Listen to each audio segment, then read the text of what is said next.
Chicken masala 50 gram இருக்குன்னு சொல்லியிருக்காங்க. இடையில வச்சு பார்த்தோம் பார்த்தீங்கன்னா 53 கிராம் வருது. ஜீனி 1 கிலோ இருக்குன்னு சொல்லியிருக்காங்க. இடையில வச்சு பார்த்தோம் பார்த்தீங்கன்னா 1010 கிராம் வருது. ரீசெண்டாக பார்த்தீங்கன்னா எலக்ட்ரானிக் கிச்சன் ஸ்கேல் தான் வாங்கியிருந்தோம்.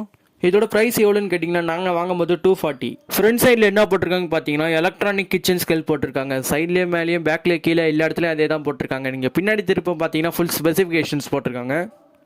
ஃபஸ்ட்டு நம்ம பாக்ஸ் அன்பாக்சிங் பண்ணோம் பார்த்தீங்கன்னா 2 AAA பேட்டரி கொடுத்துருக்காங்க. பேக்கிங்கோட சூப்பராக கொடுத்துருக்காங்க. அதுக்கப்புறம் பார்த்தீங்கன்னா நம்மளோட ஒரு மினி வெயிட் மிஷின் கொடுத்துருக்காங்க. இந்த வெயிட் மிஷின் தான் நம்மளோட எடையை கரெக்டாக கண்டுபிடிக்கிறது. அதுக்கப்புறம் பார்த்தீங்கன்னா ஒரு யூசர் மேனுவல் கொடுத்துருக்காங்க. ஃபஸ்ட்டு நம்ம ஆன் ஆஃப் பட்டன் ஆன் பண்ணோம் பார்த்தீங்கன்னா மிஷின் ஆன் ஆகிடும். எல்லாமே 0ல் இருக்கும். நம்ம என்ன வெயிட் வைக்கிறோமோ அதுக்கு ஏற்ற மாதிரி மாறும். வெயிட் மிஷின் பார்க்கவே ரொம்ப சூப்பராக ஸ்லிம்மாக இருக்குல்ல கைஸ். மேலே பார்த்தீங்கன்னா 3 பட்டன் கொடுத்துருக்காங்க. கீழே பார்த்தீங்கன்னா SF400 சொல்லி போட்டிருக்காங்க. அதுக்கும் கீழே பார்த்தீங்கன்னா 10 kg வரைக்கும் தாங்குன்னு சொல்லி போட்டிருக்காங்க. பின்னாடி பார்த்தீங்கன்னா ஒரு 2 AAA பேட்டரி போடுற மாதிரி இருக்கும். நம்ம 1 கிலோ ஜீனியை வச்சா ஏன் ப்ரோ 1010 கிராம் காட்டுதுன்னு சொல்லி கேட்டிங்கன்னா பாக்கெட்டோட வெயிட் 10